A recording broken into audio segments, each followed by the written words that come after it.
On today's show, the Hawks fall short in Cleveland based on an offensive performance that certainly was not quite good enough on this night. We'll get into all of what transpired, what to take away from the game, and more coming up.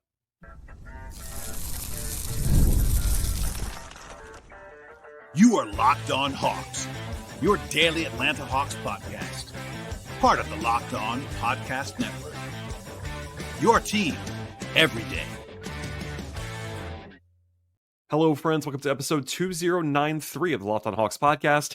I am your host, Brad Rowland, coming to you on a Sunday evening into Monday here in early November. And today's podcast is sponsored by the folks at Game Time. Download the Game Time app, create an account, and use promo code LOCKEDONNBA for $20 off your first purchase. Terms apply. I also want to encourage you at the top of the show, as I always do, to make Locked On Hawks your first listen each and every day.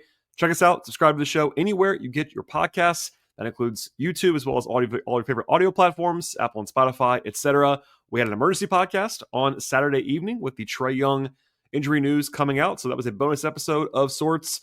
Last week was 6 episodes. We're very busy in this space, and we encourage you to join us all the time on Locked On Hawks. And please, again, tell your friends. And I appreciate you joining me today for the episode.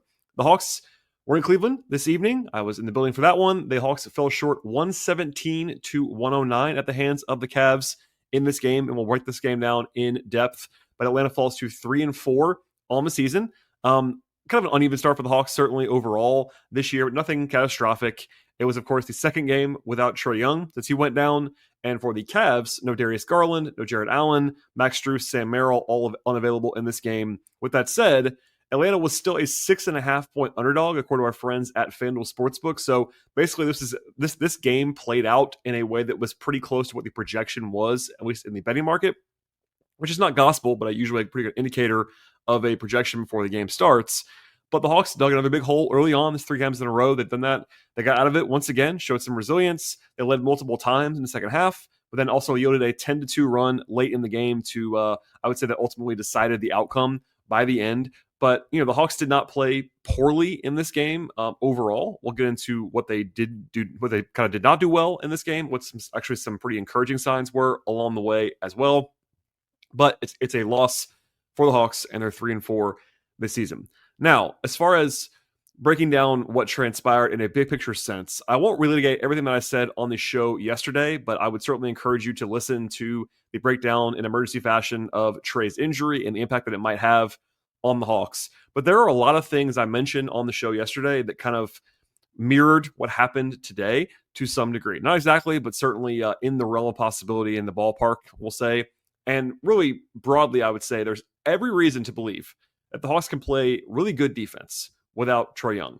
And they largely were doing that in this game for most of the way. But the concern is offensively, and while I would not expect them to turn the ball over a billion times every game like they did today, as we'll talk about in a second, the story of the night was certainly that the Hawks just were not good enough offensively in this kind of spot to get an upset win on the road. So Atlanta has a 101.9 offensive rating in this game. So roughly 1.02 points per possession. And broadly speaking, you're going to lose like 80+% of the time in the NBA if you score at that rate. For reference, that's well below the worst offensive rating in the league over a full season. It's not like catastrophically bad in one game sample, but certainly that's a bad offensive night by the numbers. The number one issue was ball security, which is ironically the Hawks coming into the night. The Hawks' best statistical category on offense or defense was their turnover prevention on offense.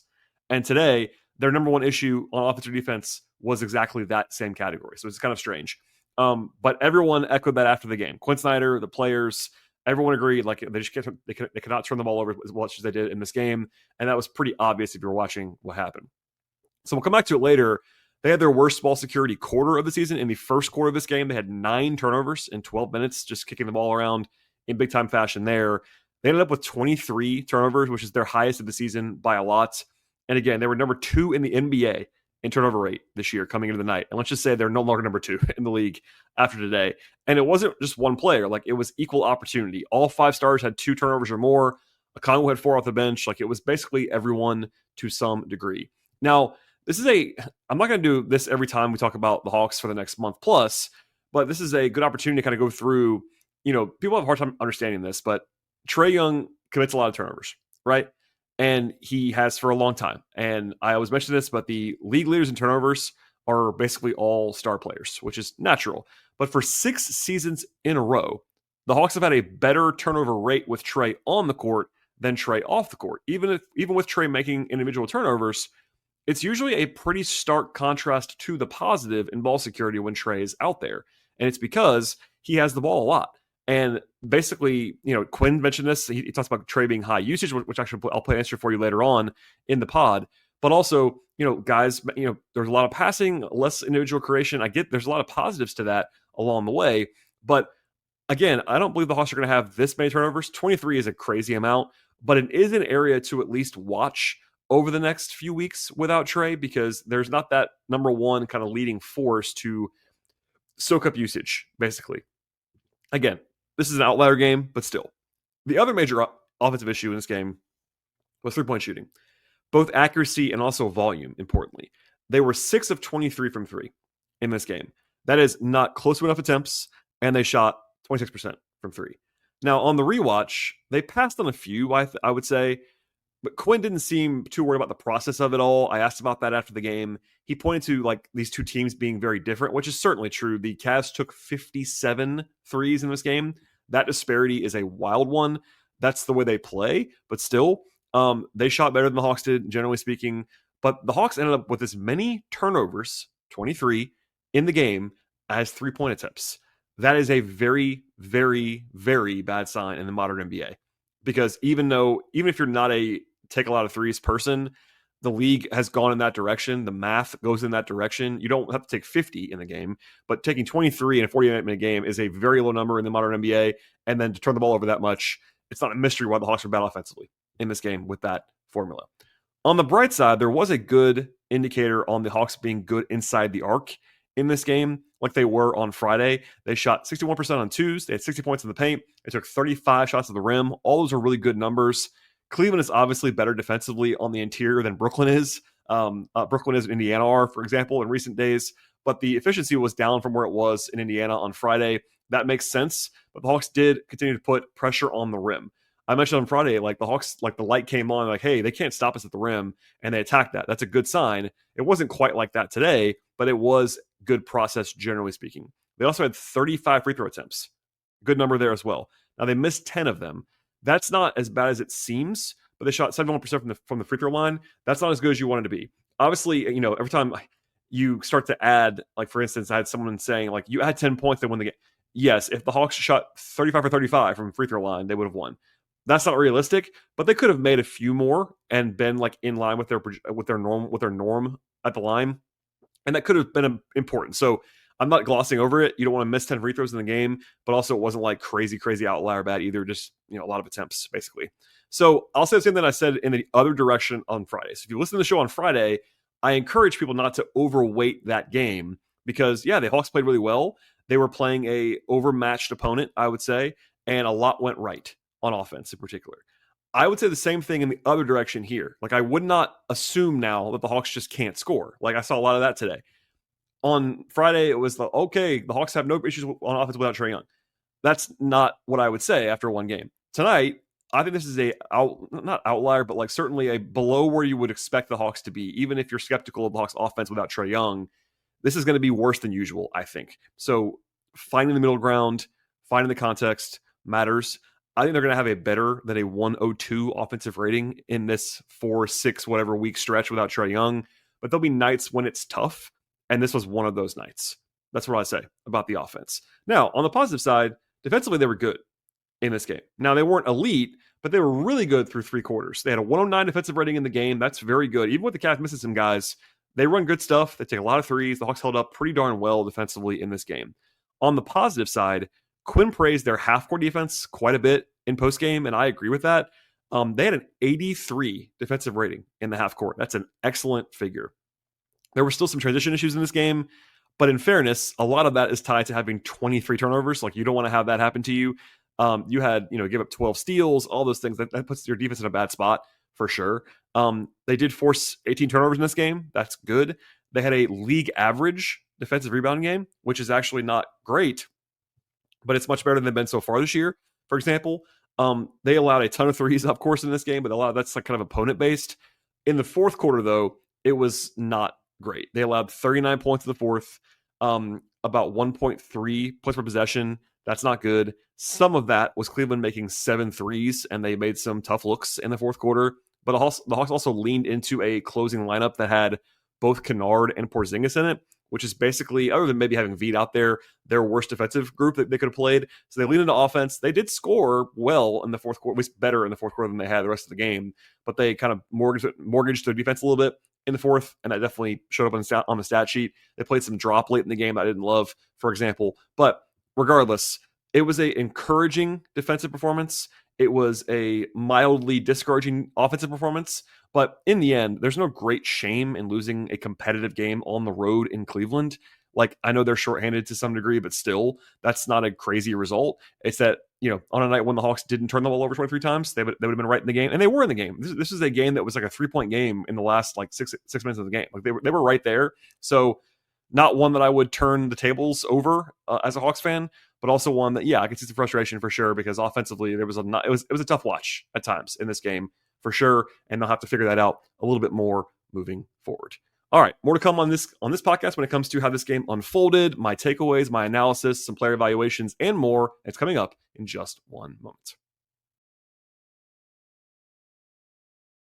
Your ambition just met its match. With Robinhood, you play for the win. Not just on game day, every day. Locking in on every opening. Beating your PR, beating it again. Channel that drive into your money. Robinhood puts you in control of your money. You can trade stocks and ETFs, options, futures, and crypto all on one platform. You can now build and execute your own trades from desktop with Robinhood Legends advanced tools. Take advantage of the new Robinhood strategies with a tailored portfolio managed by a team of experts. You expect more from yourself, expect more from your money. Get started today at Robinhood.com/yourmoney. Again, that's Robinhood.com/yourmoney. Your money, your move.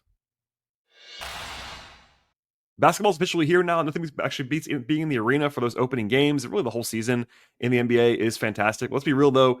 Ticket buying can be a total headache sometimes between waiting in queues, surprise fees, the price to jump up actually right before you check out. It's easy to get frustrated sometimes. All you actually want to do is cheer on your team, but that is where game time comes in. It's the app that gives fans the advantage. It's your ultimate life hack for scoring amazing NBA tickets fast, easy, and stress-free. I used Game Time actually recently to look for some seats for a family friend of mine, and it could not have been any simpler. I found great seats in just minutes. At Game Time, I love actually what you see is what you pay with no hidden fees at checkout. Plus, you can see exactly what the view is like inside the arena, inside the venue, before you actually buy the tickets with their in-app seat view feature. Their zone deals are also a game changer as well. You pick the section, they actually pick the seats for you, and you save big. You can find NBA tickets for as little as $25 or less. That's a huge bargain, of course. Take the guesswork out of buying NBA tickets right now with the folks at Game Time. Download the Game Time app, create an account, and use code LOCKEDONNBA for $20 off your first purchase. Terms apply. That's code LOCKEDONNBA. That's LOCKEDONNBA. LOCKEDONNBA for $20 off your first purchase. Swipe, tap, ticket, go. All right, and in diving into what unfolded in this game, the Hawks had their third consecutive poor start to the game. In fact, they were down 7-0 after like a minute and a half and called timeout immediately. Old pal DeAndre Hunter had a steal and a dunk on the first possession of the game. The Hawks turned it over out of the timeout, and they allowed a three. And you look up, and they're down 16-2 after about 3.5 minutes. Terrible ball security early on. To be fair, Cleveland came out and made a lot of shots from three. They were 4 or 5 from three to begin the game. That hurt as well. So it was a perfect storm on some level. I said this during the game, but I'll say it again now. The Hawks, this is very obvious analysis, but the Hawks cannot just afford to be down by 10 every game in the first quarter. To their credit, in this game and in the last two before this, that ended up being wins. They immediately responded, but Quinn Snyder was captured even on TV using some colorful language going into that first timeout, telling the team to wake up. And obviously, they were not executing at the outset. And a lot of that was ball security, which is not necessarily an effort thing, but they were not ready to go. It didn't seem like offensively at the outset. Rotationally, the first subs were Okongwu and Moget. They ran a lineup briefly in this game with Ricochet at the 2 and Jalen at the 3, with 2 bigs next to them. That's never happened that I can recall in a full game setting, which is nice to see, at least some experimentation. I've been advocating for the Hawks to go bigger. They've done that. Jalen played some 3 in this game again, like he did on Friday. Not a ton of it, but a decent amount of it. It was Luke Kennard coming in for Ricochet, I thought Luke was really good in this game, for example. Krejci played in this game. He was the 9th man after a couple of DNPs. Keaton Wallace missed this game with flu-like symptoms. Hopefully Keaton is feeling better in the near future. But that basically, his minutes went to Veet in this game. I'll come back to this later on. I don't like at all that Veet played twice as much as Mo Gay. That does not make sense to me. Even as someone, I think Veet is better than Keaton, but also like Mo is a much better player than Veet. And I think if going bigger and playing bigger, even if that means playing Jalen at the 3 more or whatever, I would do that versus playing Veet 17 minutes, for example. Elsewhere, they were back within 3 at one point after the early onslaught by Cleveland, but then it was still back up to 9 at the end of the first quarter. The Hawks had 9 turnovers in the first quarter that led directly to 21 points. Do the math on that. It's 2.5-ish points per turnover. That's obviously bad news. There was some Okongwu-Porzingis minutes in the second quarter. Porzingis, as it has been, like his second stint was better than his first. He's having some trouble like starting games and being active right away, for example. Not sure how to fix that, but that's always notable to me. Defensively, though, it was better and good actually to start the second quarter. The Hawks had a 20-9 run late in the half to go up by 4. So they erased the whole deficit. They led by 2 at halftime. The Cavs scored 19 points on 6 of 24 shooting in the second quarter. Some of that was the defense for sure. So the Hawks played well defensively in that quarter. Also, the Hawks had their best defensive rebounding half of the whole season in the first half. And then Jalen had a double-double before halftime. So he was flying around as well. Then in the third, similarly to the first quarter, the Cavs came out and buried a bunch of shots early on. But other than the early shot making from Cleveland, it was kind of a slog of a game up and down the court, honestly. Even in the third, neither team played great offensively for most of the night. The Hawks were in the bonus a lot in the third quarter, which definitely helped. They took 10 free throws in that quarter. That was helpful. But beyond that, they were pretty bad on offense, and they allowed an 8-0 run late in the third quarter to be down by 10. At that point, the Hawks had 64 points on 69 possessions, which is roughly a 93 offensive rating.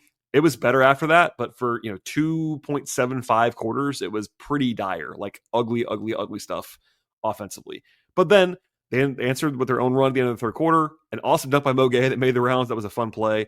Jalen hit a 3 at the buzzer for the lead, but it was ruled to be a fraction late. It was the right call. It was overturned during the timeout. But still, down by 2, they're back in the game, no rolling over, etc. Then they come out and they didn't score for the first 2.5 minutes of the fourth quarter. And they're down by 8 to 10 points. They did battle back a few different times. Like they had an 8-0 run in the fourth with 3 possessions. But aside from that, the offense was pretty gross for like 6 more minutes. They were down 8 and kind of in the danger zone mid-quarter. But then Dyson picked Donovan Mitchell's pocket for a layup. That kind of helped to stem the tide a little bit. They got a stop, some free throws, another stop, Porzingis scored, and it was back to a 2-point game in the middle of the quarter. Now, rotationally, I want to mention this. They closed with Kennard over Ricochet. I totally understood that. Kennard played well tonight on the whole. Obviously, he's not the defensive presence that Ricochet is, but he's a stabilizer. I asked Quinn post-game about Luke in general. He talked about the fact that Luke doesn't turn the ball over. That's probably was I would say a factor in playing Kennard is that the Hawks had been turning the ball over a lot, and Luke is generally a low turnover player. That is logical to me. What I didn't like was that they closed with both Kennard and Porzingis. For me, it's one or the other on that spot. And that seems too simple maybe, but I think Porzingis' defense is still not quite arrived at this point in the way the Hawks were maybe hoping, or that I was maybe hoping. But I think that combination is not one that is it's too easy to pick apart if I'm Cleveland. So that was my one quibble late. I didn't hate Ricochet not playing late. I think in general, I'd like to play Zach more, but he wasn't great in this one. I still played 24 minutes. That's an acceptable amount of time. But Kennard played a lot because he was playing well. Just at the end of the game, it didn't quite click, let's say. Also, curiously, I mentioned before briefly, but Mo Gay played 3 minutes in the second half. And that's not enough, especially when Veet played 10. That combination doesn't work. But they're within 2. There's a timeout, and that was as close as it got from that point. Importantly, and I would say probably somewhat indicatively, the Hawks scored 2 points on the next 4 possessions coming out of a timeout, down by 2. You can't do that basically at that point in time. Also didn't get stops and things snowballed. It was a 10-2 run over about 2 minutes by Cleveland to go up by 10, and that was mostly the game. Now Jalen hit a 3 after that, by the way, which was the first and only 3 by the starters in the entire game. The starters combined, by the way, to shoot 1 of 13 from 3. That's not going to be enough to get it done. The dagger finally came from Jalen Tyson with about a minute to go to go up by 10. It was probably already over, but the Hawks were at least like on life support until that, and that was basically the door slamming on the game. Still, again, I said it kind of broadly earlier, but in the fourth, it kind of, well, at least the last 6 minutes of the fourth quarter, it became kind of an offensive back and forth, both with lineups and also with just like game flow. But until then, the offense was like tracking to have less than 1 point per possession in the game. And that's the story for me. Like there were moments where it was better. Like they scored 3-4 times in a row in the fourth quarter at times. Like, all right, here we go. And then they go into this drought. So they'll figure it out. They'll iron it out offensively. This is a good opponent on the road, tough game. But that was the whole time I'm making notes and I'm thinking they just can't seem to string it together enough offense.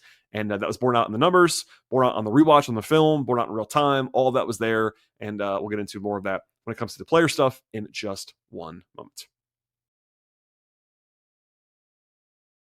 Let's be real. Making excuses does not solve anything. We've heard them before. It's just stress. I'm tired, or what happens to everyone sometimes. When it comes to performance, sometimes your body just needs a little bit of extra support, and that's where Rougiette comes in. Rougiette.com offers fast-acting, doctor-prescribed treatments for ED designed to help you stop making excuses and start making moves. Rougiette makes it easy to get started. You just connect with a board-certified doctor. It's 100% online with no awkward waiting rooms, no in-person appointments. If prescribed, your treatment actually ships discreetly and directly to your door. And the process is fast, simple, and private. It's all handled by real doctors. It's about confidence, connection, and getting back to the moments that matter to you. Visit Rougiette, that's RUGIET.com/LockedOnNBA, and get 15% off your first order. That's Rougiette, that's RUGIET.com/LockedOnNBA. And don't forget that code. It's LockedOnNBA when you get there. It's actually, they know that we sent you to them. Rougiette, stop making excuses and start making moves. Have your health or family needs changed lately? Georgia's got you covered. Georgia Access is our state's marketplace for Georgians to compare, apply, and enroll in health insurance plans that offer the best value for their individual needs. Open enrollment is happening now. Visit georgiaaccess.gov today. That's georgiaaccess.gov. Georgia Access, health insurance for Georgia by Georgia.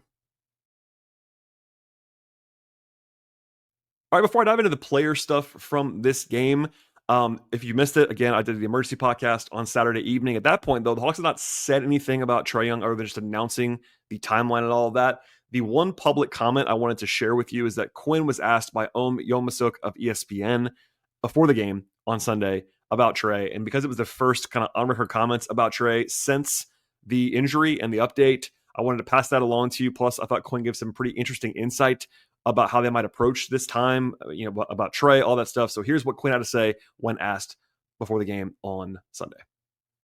Quinn, I'm sure you were expecting to be without Trae for a minute, but now that you know it's going to be at least a month, yeah. What's your reaction to? Well, first of all, we're all relieved and happy that he's going to be okay, and that there's nothing structural beyond what he's facing. And I know how badly Trae plays through a lot, and so feeling for him and know that he'll do everything he can do to get back. His usage is high, as it should be when you're capable of having 17 assist games. That said, other guys have to be involved more as playmakers, and that requires different actions. Trae's pick and roll game, historically over the years, is really efficient offense.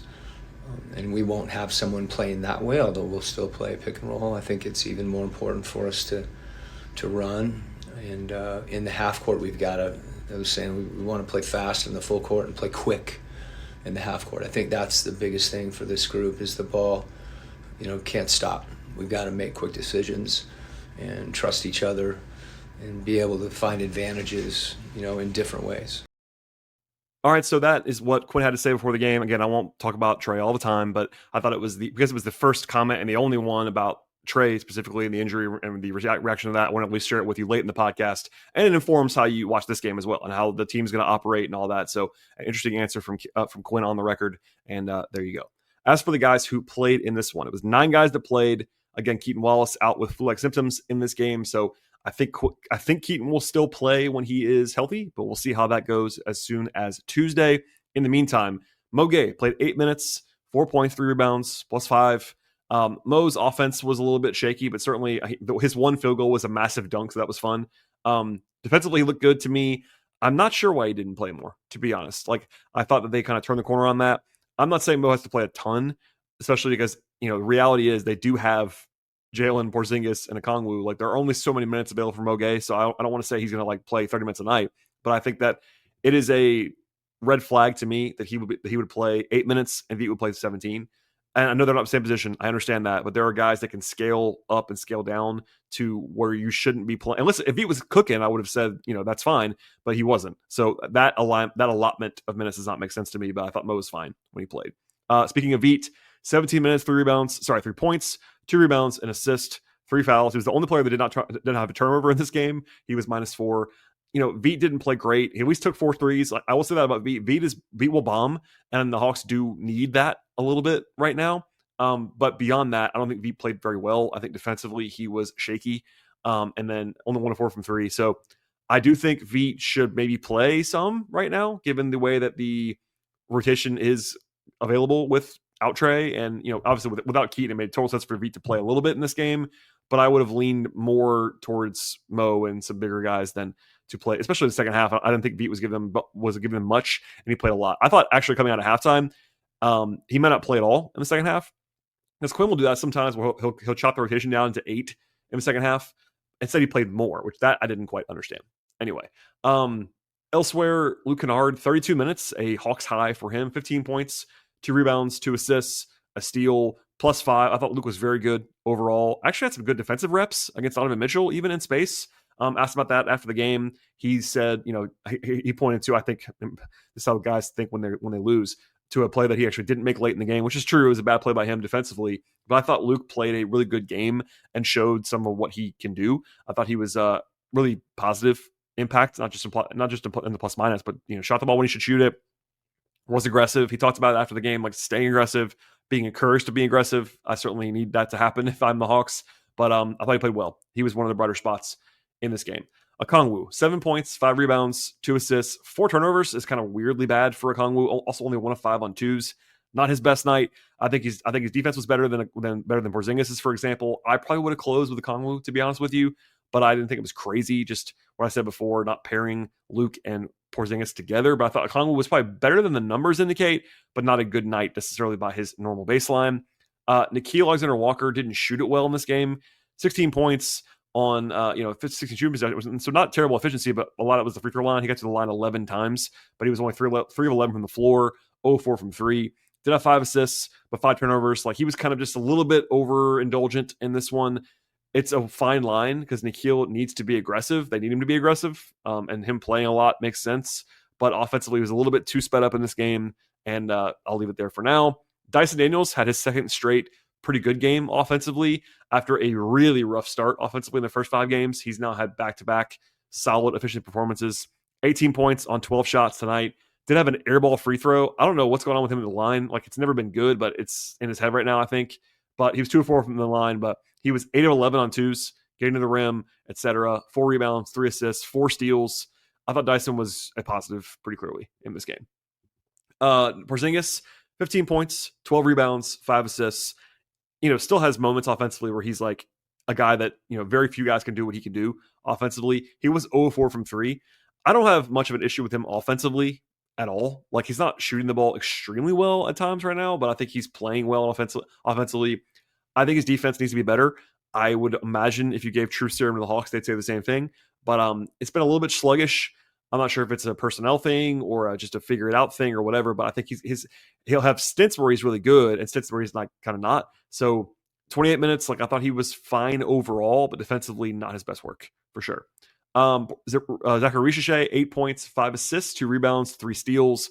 Highs and lows for Zach. I thought he had some bad moments, but also had some really high highs. 5 assists is a good number for him, 3 steals. He was competitive defensively, but offensively, 0-2 from 3. Still trying to figure out the way that they're going to use him offensively, I think, right now, and some TBD on that. And then Jalen Johnson was really good, 23 points, 13 rebounds, 5 assists. Did have 4 turnovers, -12, but he was 9 of 14 on 2s, 1-2 from 3. I thought Jalen was good. Like, there were times where he was like dominant in this game. Not the entire way, but certainly had a solid or better game. And the numbers speak for that for sure. But, again, overall, it was an offensive loss in this game. Those are going to happen over the next couple weeks. But the message was clear post-game from Luke, from Quinn, etc. They have to keep competing defensively. And I do think, to say it one more time, the offense will be better than this. Now, where that levels out, we'll see. But that is a question that they will be able to answer in the coming days. Speaking of, the Hawks are traveling back as we speak. Then they have a 3-game homestand that begins on Tuesday when Orlando comes to town. That's a national TV game, the first of the year for the Hawks. That's an NBC game, their first NBC game in a very, very long time on Tuesday. It's also an 8 o'clock p.m. Eastern time game on Tuesday, so a little bit later for home games. They haven't had an 8 o'clock home game in a long time. Anyway, the Hawks won the first game this year against Orlando on the road. This time, the rematch in Atlanta. They played them 4 times this year. Orlando has not been great this season by any means, but they have won their last 2, and also the Magic have extra rest. They didn't play today, and they don't play tomorrow either, so a slight advantage to Orlando in that spot, but we'll see. Look, it's never easy for the Hawks to score on the Magic. The Magic are very good defensively, so that's a real test. Like, I would argue that Magic team is better defensively than what the Hawks saw tonight in Cleveland. So that's a real test for the offense. We'll see how that goes on Tuesday and beyond. But on the bright side, they also can muck it up and play defensively. They should be able to stop the Magic regularly. So that'll be an interesting kind of rock fight kind of potential game there between 2 rivals, and certainly, again, a national TV game on Tuesday. I say all that now to say I probably will have a show between now and the game on Tuesday. I will definitely post a show post-game on Tuesday. If there's news Monday, then I might dive in, but because of the emergency podcast yesterday, today, etc., we'll probably hold off until Tuesday night. But stay tuned. I will have that breakdown to come, and I'll always be here. So please subscribe to Locked On Hawks anywhere you find your podcasts, Apple, Spotify, YouTube, etc. Follow the show on X/Twitter at Locked On Hawks. Follow me there at BT Rowland. Follow my Blue Sky at BT Rowland, and then follow my non-podcast coverage of the Hawks at patreon.com/BT Rowland. Hi, everybody. I appreciate you being here as always. Please subscribe, tell your friends, and we'll see you all next time.